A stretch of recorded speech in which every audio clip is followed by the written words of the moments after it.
thank you for watching this episode of Miracle Conversations, the Dave and Brittany show. I'm Brittany New. I'm an entrepreneur living in Barcelona, Spain, and I'm here with Dr. Dave Asomaning so we can discuss one of the lessons from A Course in Miracles, which is what we do in each of the monthly episodes on this show. So, Dave, why don't you introduce yourself and tell us a little more about what you do? Thank you, Brittany. Yeah, so I'm an executive coach. I live in Florida. And I specialize in supporting CEOs, executives, entrepreneurs, and other leaders to develop miracle mindsets. Miracle mindsets. Such miracle mindsets lead to improved effectiveness, ease, and fulfillment in the professional and personal lives of the leaders I work with. So, Brittany, thank you so much for hosting this interview series. It's been a lot of fun. It's been very productive. For my brand, my firm, my executive coaching work. You've just an amazing job of helping me put out this content, which is this video series, which becomes an audio podcast, which is also part of a blog. So we got it in the different media. So thank you for helping helping me to conceive of this and helping me to execute on it. Really love this interview process and series that we've been in. We've actually just finished. This will be the end of our first full year. This is the 12th month that we've done this. So we do one a month, and that's been an exciting journey to come to some completion around it. We're starting the new year, 2022, strong. We've got good alignment. We have a lot of experience doing this process together. So I'm looking forward to what the new year will bring as we do one a month. There's a nuance to how we've been doing these in that in 2021, our first full year of doing this, our theme was forgiveness as part of the miracle mindset, and specifically the way A Course in Miracles teaches forgiveness, that is. And I usually, before we started this interview process, I've been doing this sort of study with different mastermind groups for about 10 years. And the way that I always pivot to a new theme is that in November, I'll have settled on a new theme, and then we'll do it for November and December, which is what we've done for this year, 2021. We've pivoted to our new theme already, which is love as an aspect of miracle mindset, and specifically how A Course in Miracles gets us into the theme of love. And then, so we're going to do the love theme today in this December 2021 call, and then it'll be the theme for the whole of this next year coming up, 2022. And then by November of 2022, we'll pivot to the theme for the coming year. So I say all of that to say that we've looked at this lesson, the lesson we're working on today, lesson 46. We've already looked at this lesson this year, earlier in this calendar year, 2021. We did it in July, and there the focus was on forgiveness. Now we're looking at it again in December of 2021, but as a pivot to the new theme on love. So it'll be interesting to get into that and shift, sort of emphasize the ways in which we're shifting the emphasis. Forgiveness is still there, but we're in the new emphasis on love. And then we also have what I'm calling an anchor lesson, which is the lesson we did last month, in November, which is lesson 50. Lesson 50 says, I am sustained by the love of God. And then there's a specific line in there, through the love of God within me, I can resolve all seeming difficulties without effort and ensure confidence. And so I bring up that anchor lesson as a way of emphasizing how that's the pivot we're making as we go into 2022. And then specifically with this lesson for today, lesson 46, God is the love in which I forgive. So anyway, a big sort of mapping out of things and a build up there. Brittany, anything you want to say or ask at this point before we get into the actual lesson itself? Yeah, thank you so much for introducing that and framing all of that for us, especially for anyone who is new to this series and you can kind of understand the format of how things work. And I'm really excited for our theme for this upcoming year on love. It's going to be very easy to find lots of examples of love in A Course in Miracles, as it was for forgiveness. I mean, these things are prevalent all throughout. So great choices of themes. And I also want to say it's my pleasure to host this with you. It's been really fun and really different from what I normally do in my day to day when I meet with other entrepreneurs and stuff who aren't as tapped into this kind of thing. So it's really nice to be able to engage in these conversations with you and have a voice in this. It's not just like I'm not just listening to your videos as I have done before in the past, but I actually get to engage in the conversation. So it's really an honor and a privilege. And I wanted to ask you before we get into the lesson, how can anyone watching, if they're new to this or new to your media, how can they get into your mastermind programs? Is it open to other people or is it a little more exclusive? Oh, that's a great question. So thank you for asking that. And again, we didn't design the talk about this No. per se, but I think I'm it's a just great curious, question. I yeah. appreciate it. Yeah, and that's one of the things I like about how we do what we do. We improvise, and it's not all completely scripted or very heavily scripted at all. So thank you for that. So yeah, I have several different types of masterminds, and I'll address your question with regard to the different types. So there's the A Course in Miracles masterminds that I run, and with those, I'm usually wanting to add people who feel like they have a strong call to A Course in Miracles specifically as a sort of their spiritual path. They really want to go deeper into learning it. And there's 365 lessons with that. And usually a good candidate for the type of mastermind group that is involved there is somebody who wants to finish the workbook, the 365 lessons. They want to do it systematically through the day. And one of the built-in constraints about how you can do it is that you can't just rush through it. You can't do 10 or 20 a day of the lessons. You have to do one a day. You can stay with one for 2 or 3 days, but you can't do more than one a day. So if someone is reasonably sort of confident that that's something they want to do, or even if they've already done it, then that's an important criterion for selection and inclusion in the mastermind process. And then there's always sort of philosophical and emotional fit. A lot of people do A Course in Miracles in lots of different ways. The way that one of the specific aspects of how we do it that I encourage people to consider if they want to join us is that we really try to make application to the world out there of leadership. So whether it's political leadership or business leadership or in the entertainment world or sports world, we're looking at what the headlines are in the news. And we're not doing this to debate one another or to argue sides or any of that. We're just looking at very often things that are problematic for the world, that are causing consternation, a high profile trial of some kind, COVID, a hurricane, a serial killer, whatever it is. And we bring all of that to the forgiveness process. So as an example, on our calls, we do go arounds and we say, okay, well, what do you want to bring to the forgiveness or healing process that you saw in the headlines since we did this the last time? And people will then name what the headline news stories are around leadership and so on. And then that's it. We just acknowledge that spirit can heal the problem that we see out there.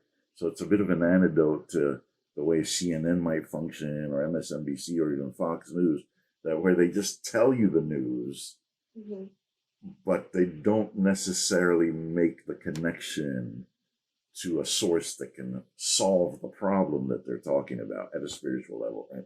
So for some people, they don't want to do that at all. That's not something they're interested in. They don't want to make the application, and there's no judgment about that, but it's usually not a good fit. If somebody just wants to study the principles in the course and not think about the social ramifications, right? So I usually last part of this is that I usually like to have a phone or Zoom interview in which we get interviewed by the person who's interested in joining the mastermind, and I interview, and we just talk a little bit about these things so that we make sure that there's a good fit. And then the second type of mastermind process that I have is really more with a business emphasis. So I have a millionaire mindset together with miracle mindset combined type of mastermind process I run. But there, the emphasis is on people who are doing 7 figures a year or want to do 7 figures and beyond. And then I have the same thing, billionaire mindset together with miracle mindset combined. So there, the goal is those people who are in billion-dollar organization, multi-billion-dollar organizations, or want to create their enterprises at that level, or want to actually get to the billionaire level, 10 figures and beyond. So there, again, the criteria are you have the mindset, or you're interested in having the mindset on the money and business side, and then at the same time, you're interested in combining that with miracle mindset, which our calls, our program is about. So I know that's a lot, but any reactions, questions, responses to that? Good to put this all out, and it's a great way to be talking about some of these things at the end of the year, where we summarize, look at an overview of things and so on. So, yeah. Yeah, I didn't know that you had all 3 of those different mastermind groups. You mentioned one that you've had more or less some of the same people for 10 plus years. Is that more of the first one that you mentioned, or which one is that? Okay. Yeah, that's been the crucible for the R&D around A Course in Miracles, Miracle Mindset. We've kicked that around. It's had so many iterations. There's been so much tweaking to get to the place where it has all the elements in it. And then that all enabled me to then start using that for the business masterminds I mentioned, because sometimes you sway. It's all just A Course in Miracles with no application, or it's all business with no miracle mindset application. So these are all sort of much better integrations now. But to answer your question, the long-term group is the place we kicked around a lot of stuff and ironed stuff out, so that's the user experience is more seamless. Okay, good to know. Yeah. That's really interesting. All right. Well, if anyone's watching, then you can definitely contact Dave and see how you can get involved in any of those masterminds if they sound interesting to you. But yeah, I can see how the millionaire and billionaire masterminds could definitely be more applicable to business and to scaling and that kind of thing. Whereas the other one is more of just keeping a good overall mindset in terms of what's going on in the world, and that can evolve as things evolve, not so much focused on your individual business or work. So very interesting. Thank you for sharing. And thank you for asking. I mean, it's a real treat to be with CEOs or other executives or entrepreneurs or founders who say, I want to get my business to $1 billion, or I want to get it to $1 million or 10 million or whatever it is. And at the same time, who have dexterity and agility with these miracle mindset dynamics we talk about on our calls together, you and me, and then be able to integrate the two and to have a friendship group, a mastermind process where everything can be filtered through those two lenses.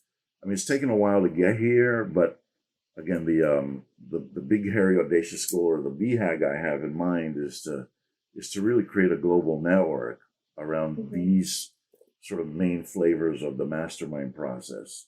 So, and also thank you for helping me to be able to plug all of this. But I think we should, we didn't plan to do this, but I think it's important for people to know more about what you do. So why don't you say a word about what you do? By the way, everyone, Brittany is a genius in her area. So if you, thank you. There's a whole bunch of stuff she's helped me with over the years now, from my online course to the branding, the colors, the logos, the worksheets, the just amazing speed and professionalism about making my brand look better. Not to mention, again, this very important content creating process that we've done through YouTube. So again, so you say what you want to say, Brittany, about what you want people to know. Mm-hmm. Thank you, and thanks for giving me the space to do that. I also, yeah, we didn't plan this, so this is a little treat. But yeah, I have a YouTube channel where I teach entrepreneurs media tutorials for different things. I have a really popular tutorial on how to make a virtual business card, for example, sometimes video editing techniques or graphic design techniques and branding. But my main passion is to help entrepreneurs to use media to work for them instead of them having to work and do a lot of the legwork in their business. So setting up, there are many ways that you can do it. One of the ways that I helped Dave was through creating a digital product, being his online course that could automate the way that he initially coaches a lot of his clients and getting a lot of that initial information and covering not just the basics, but also go in depth on the subjects that he teaches without him having to use all of his own time. So creating online courses, digital products, lead magnets, or just maintaining a YouTube channel, which is also what I'm helping him do, and the YouTube and the podcast and things like that. So I'm kind of a jack of all trades, or Jane of all trades is Jill. A Jill of all trades is what they call it. When it comes to media and helping entrepreneurs leverage it to their advantage, that's what I'm into. You can check out my website, brittanynew.com, if you want to learn anything more. Yeah, I mean, Brittany is a genius and a miracle within my business. Oh, thank you. Yeah, I really, I mean, the way that I'm leveraging my own expertise is just, it's exponential because of Brittany's help on so many different levels. So if you're at all curious, I don't know what the bandwidth is that you have or don't have, but I would encourage anybody who's interested to connect with Brittany. She will, if it's the right fit for you all, she will work miracles in your leveraging of the media part of what you do, just as she's done for me. I mean, again, not to belabor the point, but I think I created one video myself about 11 years ago, and that was the only thing sitting on my YouTube channel. And it was sitting there for 11 years. I had 60 followers. And then in the space of that video had 3,000 views over 11 years. And then within this last 12 months, I have now, with today's show, an additional 12 videos. Now, again, this isn't necessarily Brittany's area, but we can always support you guys if you have questions about it.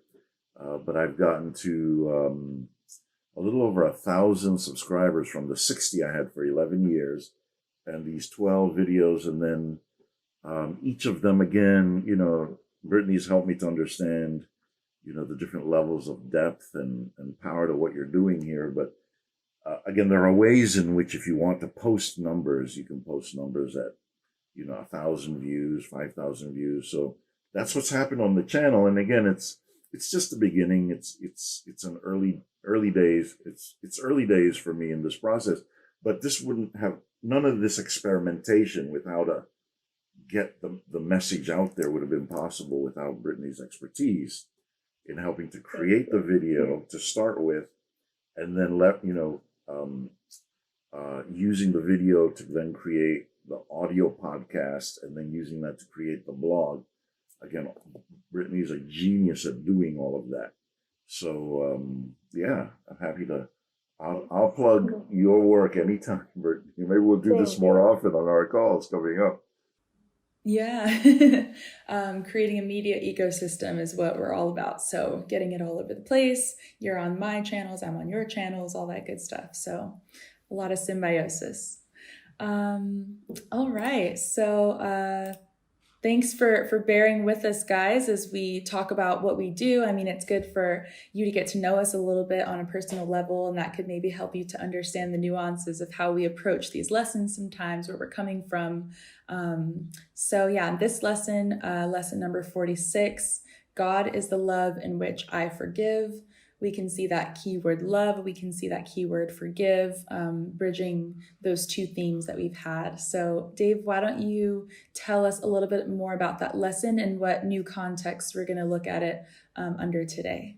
Hey, super. Thank you so much, Brittany. So here we, jumping right into the lesson, in the first paragraph, we read this: God does not forgive because God has never condemned, and there must be condemnation before forgiveness is necessary.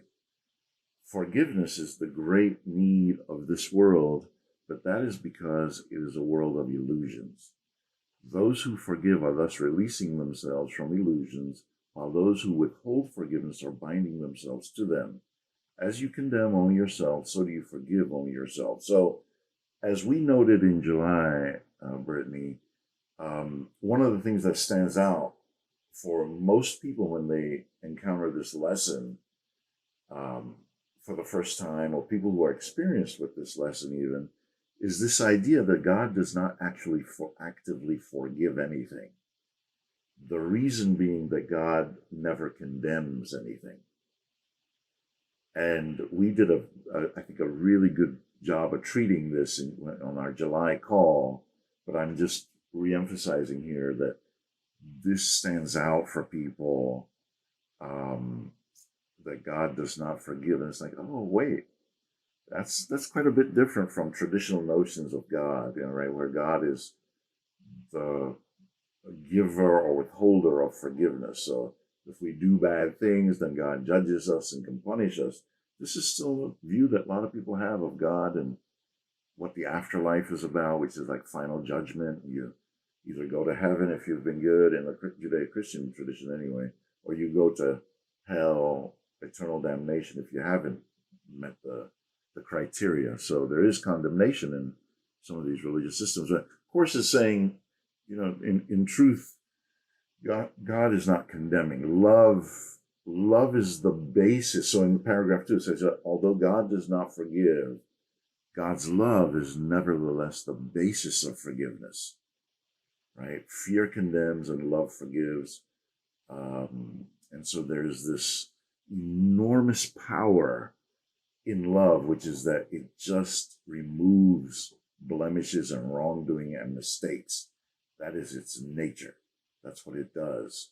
But it's not picking things out and saying, oh, you did this bad thing, but even though it's a bad thing, I'm going to let you off the hook. So that becomes our way of forgiving too. We forgive through God's love. And final thing on this before I turn the mic back over to you, Brittany, for any questions, comments, after which we'll get into some of the applications right away, I think, for today that I've been thinking about. The idea here is that there is this enormous internal superpower that we have, and it will, just like God does not condemn, and so God does not actually have to forgive, same for us. We're so tanked up with peace and love and abundance and goodness that the things that would normally irritate us, annoy us, hurt us, cause us pain, resentment, those things don't even register, because the goodness in us is so overwhelmingly powerful and abundant. So Brittany, any comments, questions, and then we'll go from there. Yeah, I love that statement that God doesn't forgive because he never condemns in the first place. But I feel like I would prefer to reframe it more as God forgives automatically, and it's more of an active, kind of like what you said, when you're so full of love that, forgiveness is just your default. So I guess I would argue that maybe condemnation isn't an essential ingredient for forgiveness. And that is what do we call it? Agape love. Sorry, what's another word for that? Unconditional love is more an automatic state of forgiveness. So when we have that unconditional love, then the forgiveness is there, and maybe condemning isn't necessary in order to get there. It's just different ways of looking at it. And of course, in our human perspective, we can't imagine never condemning in the first place, and therefore we need forgiveness. And then we could say God doesn't need to forgive because he doesn't condemn. But perhaps we could skip the condemnation phase through God's love and go straight into forgiveness. And that's the power that we can barely fathom. Yeah, I think you're onto something there for sure, because this whole exercise is designed to help us tackle the part of us that attacks and condemns, right? Because in a bit it says, okay, it's pretty likely that if there are people out there that you don't like, then you're condemning them or you're not forgiving them. So just make a list of those people and then start to practice the exercise. God is the love in which I forgive you, Gregory, or God is the love in which I forgive you, Jane, or those are not, I don't know anybody called those names, so I'm just making it up just so you know. Full disclosure. Right.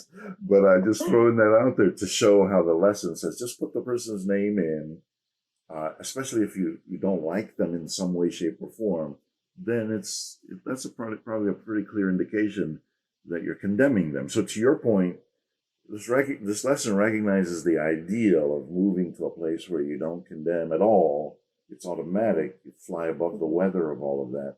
But it's saying, for most of us, we're going to have to go through this process of admitting to ourselves that, unlike God, we do condemn, we do judge, we do have people we don't like. And one more quick thing about this before we go into some of the deeper applications, I think, is that you, on our last call when we did this in July, presented this metaphorical way of thinking about God's love, using wetness and dryness as an example. So, right? So you were like, let's say that a state of love is God's, let's describe it as wetness. And a kind of, in that metaphor, then condemnation and judgment and lack of forgiveness would be dryness, just as an example. And that there can be no dryness where there's wetness. In other words, it just excludes it automatically by definition, and that things that are wet just can't be dry by definition. So things that are full of God's love cannot have condemnation in them. I was like, wow, in reviewing for today, I was like, wow, that's a great initial way of just trying to wrap your mind around it. Or it could be sweetness and bitterness, or it could be cold and hot, whatever it is. But so again, we're working our way towards that. And then the last thing I wanted to pull in here on this, before I hand the mic back over to you, is that in paragraph 6, line 6, it says, there is no need to attack because love has forgiven me. Right? So this is, to me, a bridge into the actual practice of when something that would have irritated me a year ago, 2 years ago, where now I'm like, wait, by having trained and practiced and thought about this and repeatedly sought to lean into it, I'm like, wait, okay, in my past mindset, what they're doing would have been irritating. I would have reacted, I would have condemned, I would have attacked, I would have questioned. But now I'm just reminding myself that I'm so full of love, there's no need to attack. And there's a definite pivot with some of the things that have bothered me more intensely that are not. But again, I still have a list of things that do bother me that I have to work on in other people and so on. So there are 3 main applications that I want to emphasize for today that help us to pivot, I think, from our treatment of this lesson from the forgiveness side in July of this year, 2021. So the first application is sort of what I just ended with, which is to continue to lean in and absorb this idea that within us is this amazing problem-solving power of God's love. It is a real thing that is in us. And if we use all the different techniques, affirmations and visualizations and meditations and just audio programs to help us and all the different tools and techniques for plugging into this love, we are really opening up our lives on a personal side and a professional side to a problem-solving power that really does solve problems. So again, in terms of an immediate application. Somebody is doing something dangerous or irritating or disempowering, or, rather than fretting about it, right, with the practice that we're talking about, my mind can go, or one's mind can go to, oh, let me tap into this power and come from this power inside. What does this power tell me to do about this situation? Right in the moment. And there are powerful, powerful answers to completely pivot the situation around.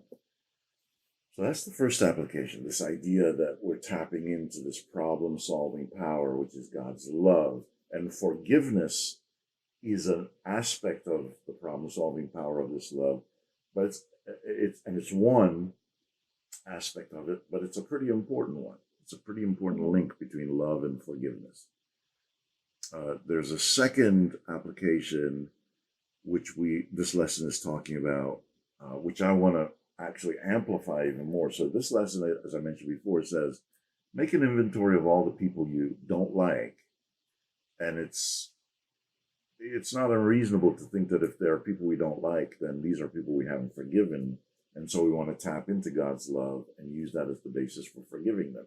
And that gives that sentence completion, right? God is the love in which I forgive you, Lucy, or God is the love in which I forgive you, Gregory, as I mentioned before. So that's a very specific practice. Now, the way in which I want to extend that and amplify it is that having done this exercise many times over the years, together with the other forgiveness lessons and tools and techniques in the course, I find myself having a vast inventory of things that have gotten on my nerves, people, and so on. So again, you may find this useful. If you don't, then you can ignore it. But so my ongoing inventory has, for instance, public figures that I've been irritated by over the years. And some of these can be historical figures, like looking at World War II and Hitler, things like that. There are relatives. That's a whole category of people that I've sort of gone in and out of bad feelings about. There are friends that I've gone in and out of bad feelings about over the 40 or 50 years that I can recall, friends from elementary school even. There are work colleagues,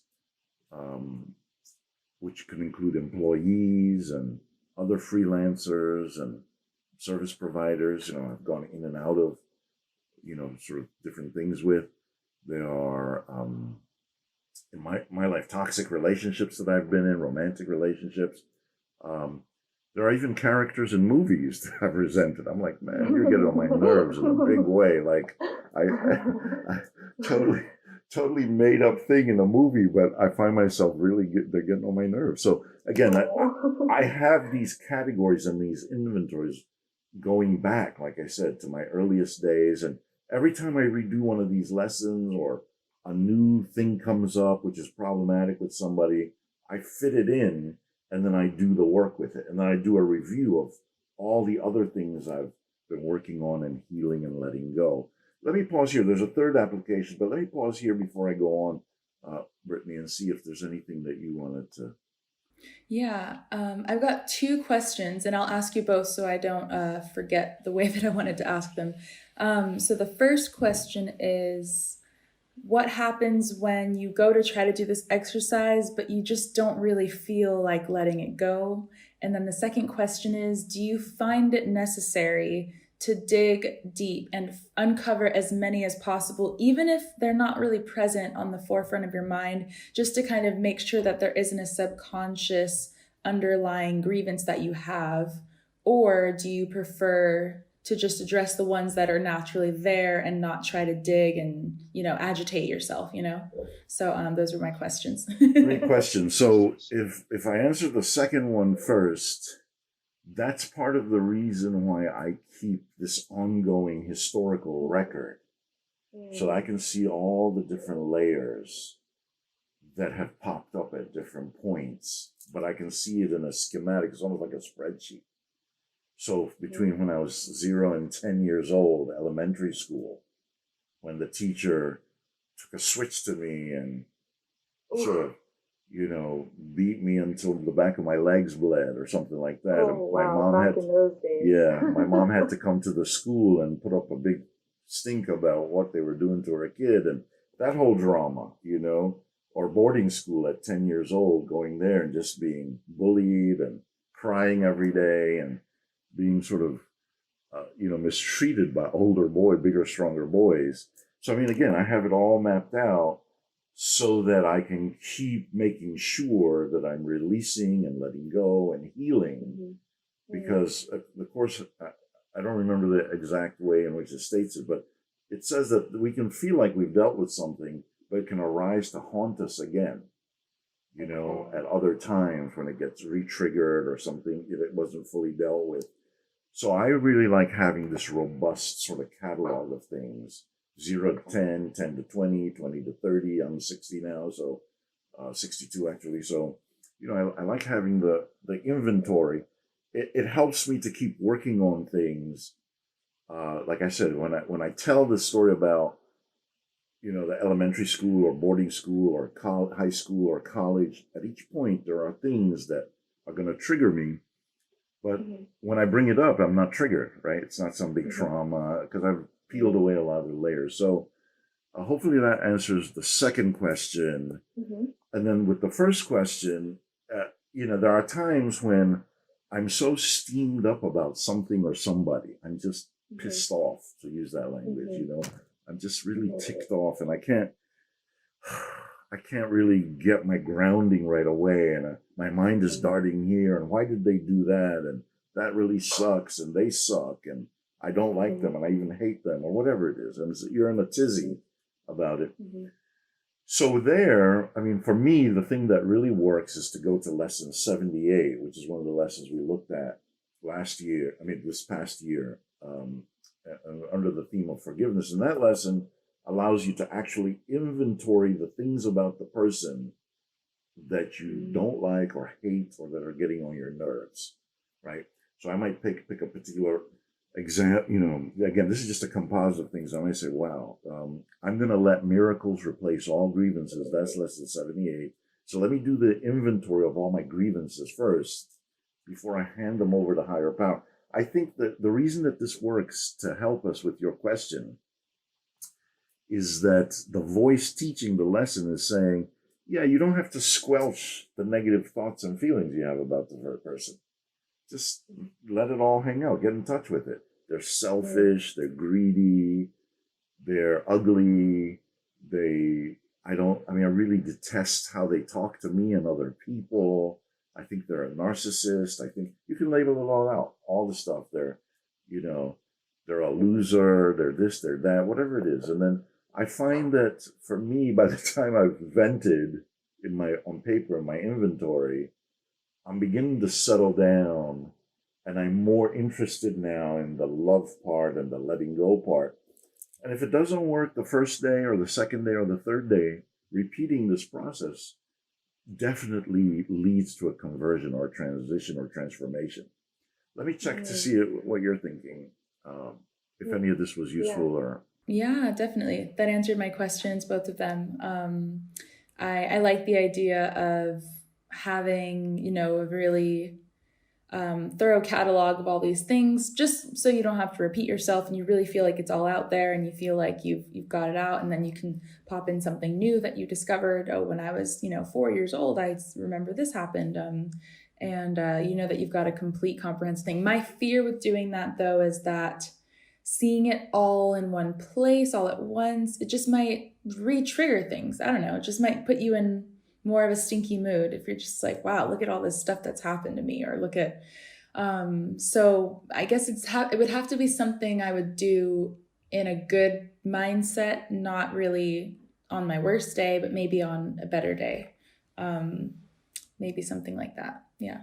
You raise a really good and important work that straddles a little bit the distinction between psychotherapy and coaching, right? So I've been deeply steeped in psychoanalysis and psychoanalytic theory and practice and religion. That's my original area of expertise. Ph.D.s in psychoanalysis and religion, with an emphasis on synchronicity and the miraculous as a subspecialty within that. Pastoral psychotherapy for individuals, couples, families, groups. But then I've transitioned into executive coaching. So for instance, when an initial call or as we're going along, a client says, so how do you work exactly? And I say, well, I want to make sure that you're fortified with the techniques and tools for releasing the toxicity and the trauma that you've accumulated, which is not a big part of the more conventional approach to psychoanalysis and psychoanalytic theory and practice and psychotherapeutic practice. It's really the talking cure. The more you talk about it, the better you'll feel, the more healing will take place over time. I mean, there are a lot of different legitimate therapeutic connections, but in the old school or the more conventional approach, but they're not as robust, I don't think, about helping people surface and then delete things. Right? So a big part of what I'll set up with the client is how to be fortified in such a way that you're deleting or converting the grievances into miracles. So we set the stage for that. And then I say, yeah, another aspect of how I work is that if you're robust about that, and there's a lot of reading and different things you can learn to fortify you there, to your point about not getting overloaded or flooding with too much stuff that you can't handle or that puts you in a downward spiral. Well, if you're robust enough about that, then we're just going to do your inventory of pain from 0 to 10, 10 to 20, and I'll check with you and say, okay, what stands out for you as something that was particularly traumatizing for you? And then people will talk about it with me, but we're constantly offloading it at the same time, using the practices, whether they're A Course in Miracles or Ho'oponopono. So I think you're touching on something that's really, really important. And I totally agree with you. If a person is not well fortified with a foundation on how to handle their stuff, then they wouldn't be a good candidate for doing this either in the coaching work or even on their own. Mm-hmm. Good point. Mm-hmm. Yeah. Mm-hmm. Mm-hmm. Okay. Thanks for answering that. Yeah, you're welcome. All right. So we are going to the last application before we wrap up for today. So the first application I mentioned, again, just to recap, is the amazing problem-solving power of God's love in us, right? And it says, through the love of God within, or through the love of God, let me just make sure. God is the love in which I forgive. Scratch what I was saying before. God is the love in which I forgive, right? So there's this love inside of us. It allows us to release, get beyond, overlook the things that would normally aggrieve us. And we're doing this not as martyrs. It's not, oh, you did this bad thing, but I'm going to overlook it. It's like you did this bad thing, and there's a part of me that makes it so that it just doesn't even exist at all. Like the wet, dry thing we were talking about before. That's the first application. The second application is through these robust inventories over time, where we have, in decades of our lives, the different traumatic things that have occurred to us, the different grievances we have, or the categories of public figures, relatives, friends, colleagues, even characters in movies, and making that more and more robust. And then the final application for today is applying this love of God in broad terms, and then this ability of the love of God within us to forgive, release, heal, to our work as leaders, executives, CEOs, entrepreneurs, where this is what I refer to as us being part of a lighthouse brand, right? Lighthouse brand is like a constant outpouring into the world, vibrationally, telepathically, and practically, the healing power of what's behind these lessons that we've been studying, right? So at a certain point in the executive coaching work that I do, clients will get excited about being the leader of a lighthouse brand. You know, how do I think in terms of my executive team, in the C-suite level, the chief operating officer, the chair of the board, the chief operating officer, the chief human resources officer, chief marketing officer, chief finance officer.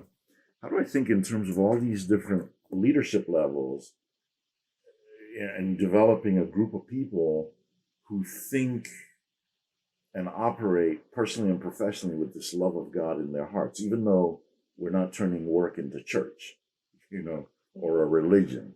And then does leadership cascade from them throughout the organization, so that this is part of our core values, this miracle mindset kind of work. So that's the final application. I think it's endlessly fascinating to keep bringing that in, and again, so many different things that it can be applied to, where there are disruptive problems, there are crises, there are things that need troubleshooting. And with the clients for whom this really works well, the first place I always start is, well, what's the problem? And how is it creating agitation for you? What are the grievances or the destabilizing feelings you're having, the fear, guilt, or anger? Let's look at all the negatives.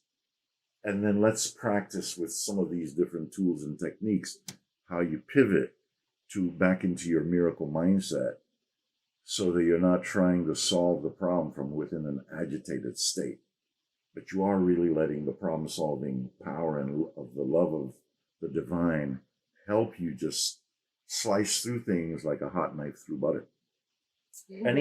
Any thoughts or comments about this? And then I think we've covered what we had to cover today.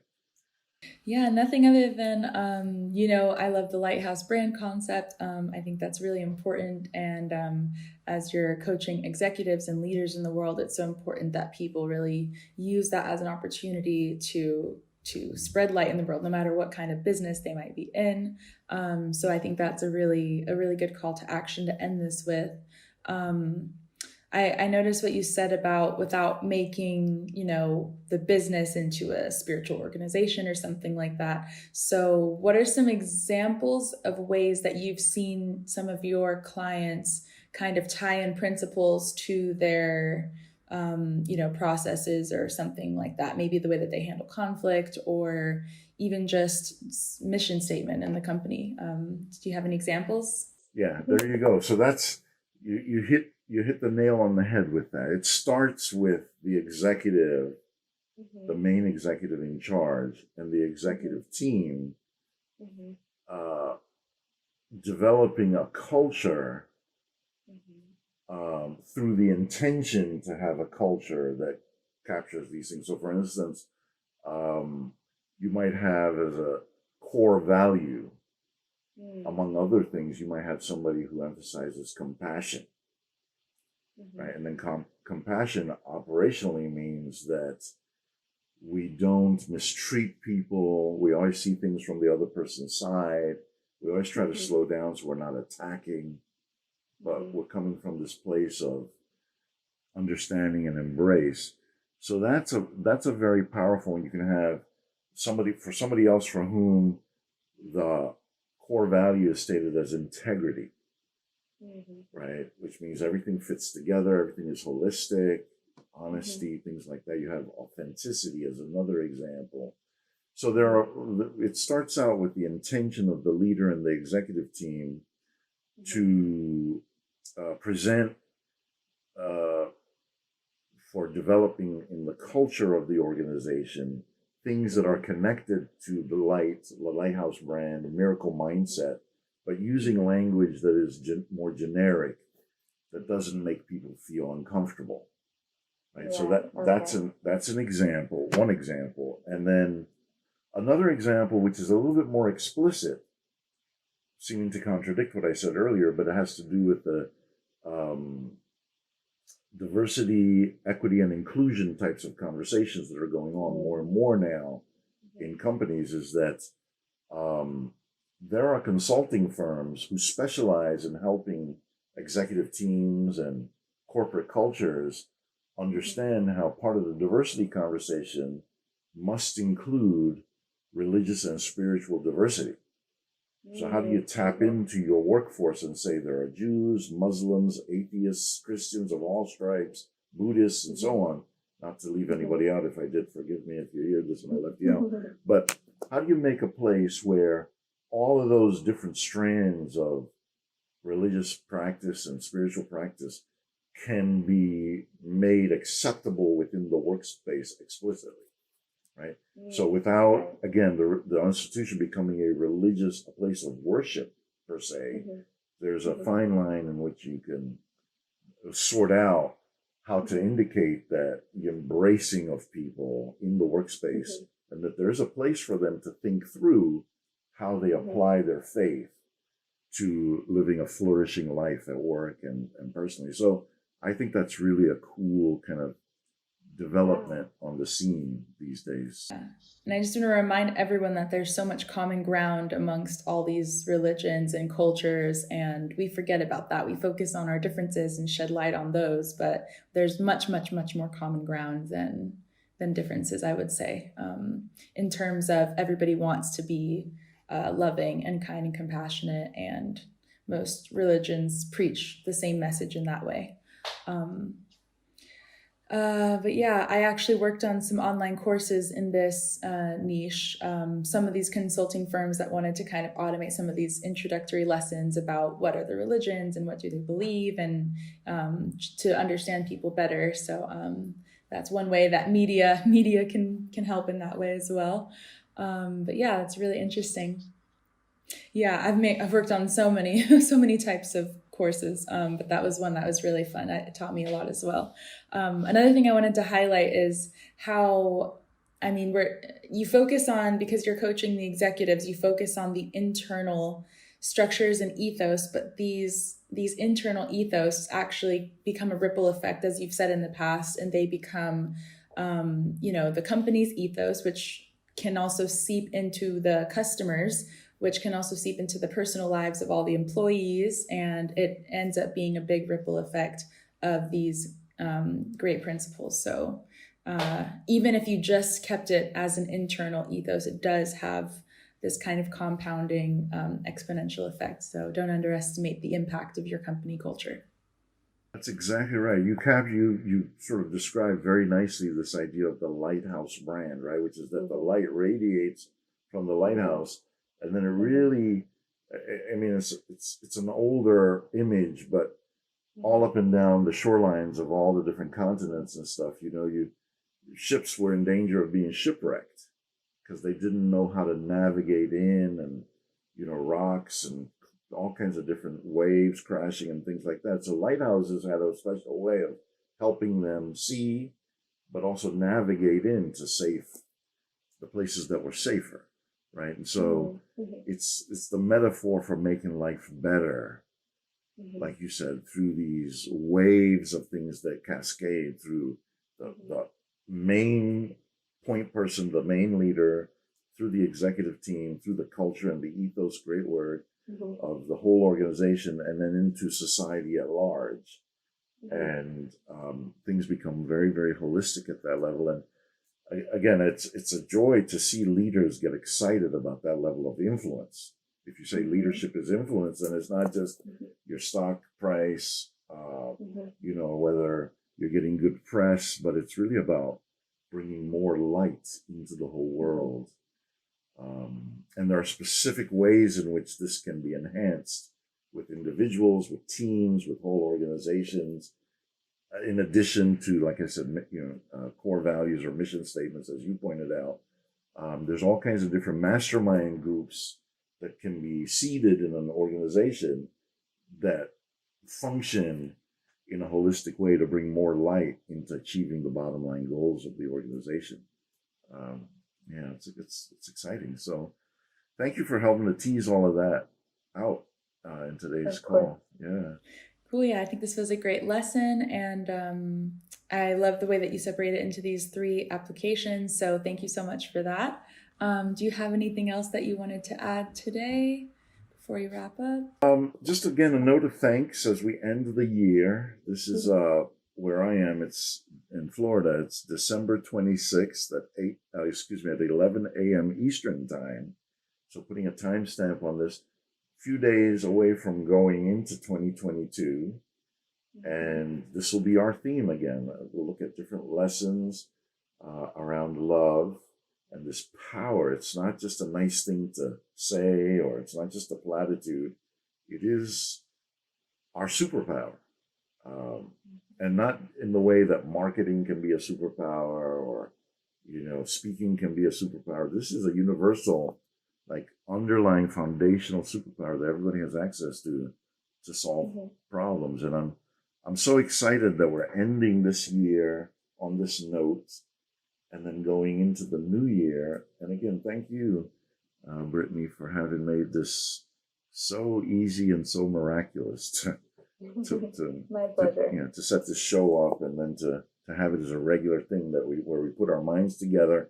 And for my brand, this is part of the lighthouse process of it, putting out these signals, and it goes through social media. It's not even the images or the graphics or the pictures or the messages. It's the vibrational element, increasingly, of this way of thinking and pumping that out into the world. It feels really exciting. So thanks for all your help with it. Yeah, thank you. I mean, it's so great to have this conversation going into the new year. We always want to be cultivating the best energy possible as we start off the new year. It's like a new moon of sorts. So we definitely want to set the tone for. Yes, and I'm stepping on your sentence there a little bit. I did hear you. It's a good pivot. I also did not want to leave out thanking our audience, right? Oh, of course. Yeah, the people who listen to us, the people who like what we do, the people who benefit from it. So again, sorry I stepped all over your sentence. No, that's an excellent interjection. No, really, really great. Yes, thank you to everyone who's been watching, listening, reading the blog. Much appreciated, and always feel free to collaborate, leave comments in the video. I don't know if you can leave comments on the podcast. I don't think so. You can, yeah. Actually, there's several different versions, and the version I usually put out in the newsletter has a place where you can. Oh, perfect. Okay.